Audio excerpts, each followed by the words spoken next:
मध्य प्रदेश में इस वक्त लगा हुआ है रोजगार का महाकुंभ। सबसे पहले बात करेंगे ग्लोबल इन्वेस्टर समिट की और एविएशन सेक्टर के लिए मोहन सरकार ने बड़ा ऐलान किया। बड़ी खबर का रुख करेंगे सीधा। फ्लाइट संख्या बढ़ाने के लिए मध्य प्रदेश सरकार ने ऐलान कर दिया। प्रति फ्लाइट 7.5 लाख रुपए इनिशिएटिव लेगी सरकार और देखिए इंसेंटिव देने वाली है सरकार। ये इनिशिएटिव लिया जा रहा है कि फ्लाइट की संख्या बढ़ाई जाए और इसी को ध्यान में रखते हुए तो फ्लाइटों की संख्या बढ़ाने के लिए एक महत्वपूर्ण कदम उठाते हुए मोहन सरकार नजर आ रही है। इस वक्त की बड़ी जानकारी आपको दे रहे हैं। एविएशन सेक्टर के लिए मोहन सरकार ने बड़ा ऐलान किया है।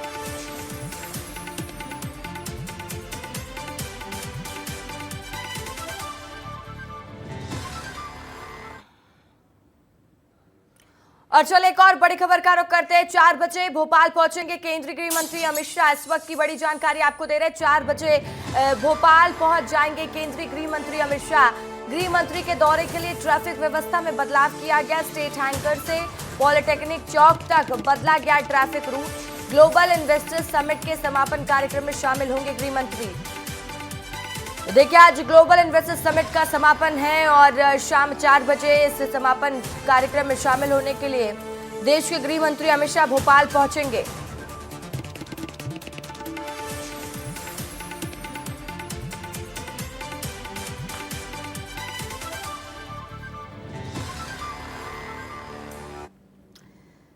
चलिए एक और बड़ी खबर है ग्लोबल इन्वेस्टर समिट से जुड़ी हुई। केंद्रीय मंत्री मनोहर लाल खट्टर ने बड़ा बयान दिया। मनोहर लाल खट्टर ने बेहतर परिणाम मिलेंगे ये कहा है। ग्लोबल इन्वेस्टर समिट के लिए सीएम और सरकार को बधाई दी। भोपाल इंदौर में मेट्रो शुरू करना प्राथमिकता है। ज्यादा आबादी वाले शहरों में मेट्रो शुरू होगी।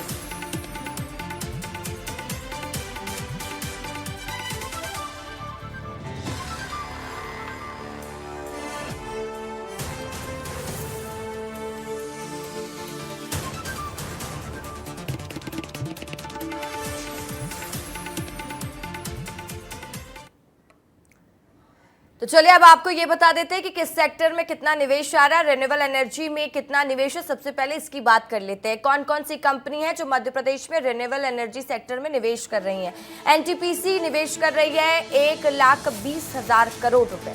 NTPC nuclear 80,000 crore, Reliance group 60,000 crore, Avaada 50,000 crore, वही PFC 27,000 crore, REC 21,000 crore, OPG power 13,000 crore निवेश कर रहे हैं। और मेरी सहयोगी रंजना मेरे साथ लाइव जुड़ गई हैं तस्वीरें दिखाने के लिए। चले सीधा रंजना का रुख करते हैं और उनसे पूछते हैं कि क्या तैयारी, क्योंकि देश के गृह मंत्री भी पहुंचने वाले हैं और साथ ही ग्लोबल इन्वेस्टर समिट का आज समापन का दिन है। रंजना, क्या तस्वीरें हैं आज और क्या कुछ खास कार्यक्रम दिन भर रहने वाले हैं?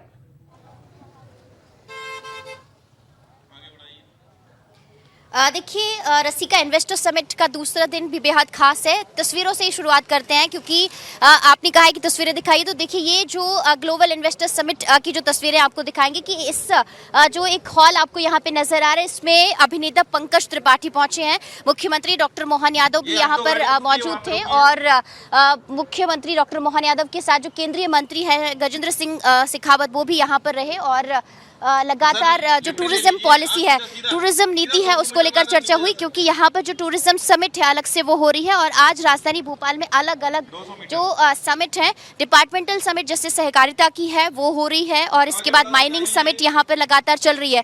और आज जो अलग अलग विभागों के मंत्री हैं वो निवेशकों से चर्चा करेंगे।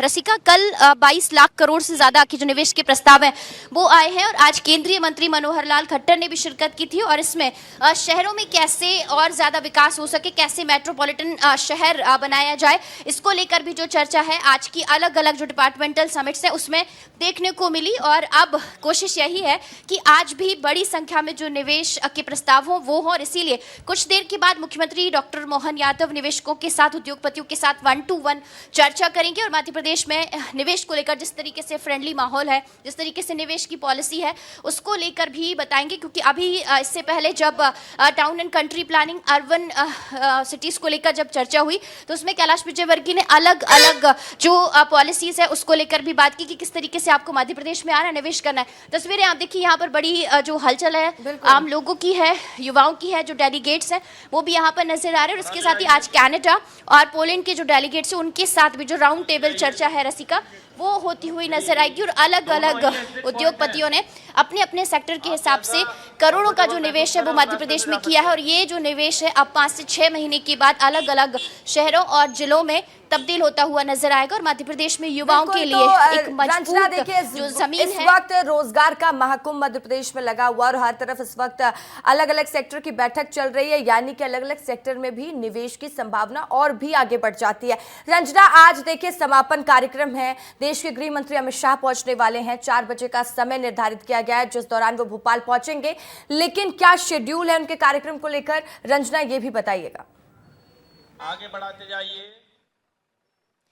देखिए रसिका, केंद्रीय गृह मंत्री अमित शाह 4 बजे राजधानी भोपाल पहुंचेंगे और उसके तुरंत बाद वो इन्वेस्टर समिट जो यहाँ पर चल रही है, तस्वीरें आपको दिखा रहे हैं, इसमें शामिल होंगे। और जो एक सत्र है उनका, उसमें सभी को संबोधित करते हुए नजर आएंगे। और केंद्रीय गृह मंत्री की भी जो निवेशक हैं, उद्योगपति हैं, उनसे जो मोहन यादव है मध्य प्रदेश के मुख्यमंत्री, उनकी मौजूदगी में 1-to-1 चर्चा होगी। और आज जो अनुबंध होने वाला है दुग्ध संघ और मध्य प्रदेश जो नेशनल डेयरी कॉर्पोरेशन के साथ में, वो आज यहाँ पर होगा। तो कई तरह का जो आज इनोवेशंस हैं या फिर ऐतिहासिक बदलाव अगर कहा जाए मध्य प्रदेश में निवेश के लिहाज से, वो होने जा रहे हैं, क्योंकि केंद्रीय गृह मंत्री समापन सत्र में शामिल हो रहे हैं और पीएम ने शुभारंभ किया था। तो कुल मिलाकर ये जो इन्वेस्टर्स समिट का 2 दिन है वो बेहद खास भी रहा और आज और भी ज्यादा खास रहने वाला है, क्योंकि बहुत बड़ी संख्या में जो निवेश है वो मध्य प्रदेश में पहुंच रहा है। और मध्य प्रदेश के युवाओं के लिए बदलाव को लेकर सरकार प्रयासरत है। तो कोशिश यही है कि जब इतना कोशिश और इतनी प्रयास किए जा रहे हैं तो अब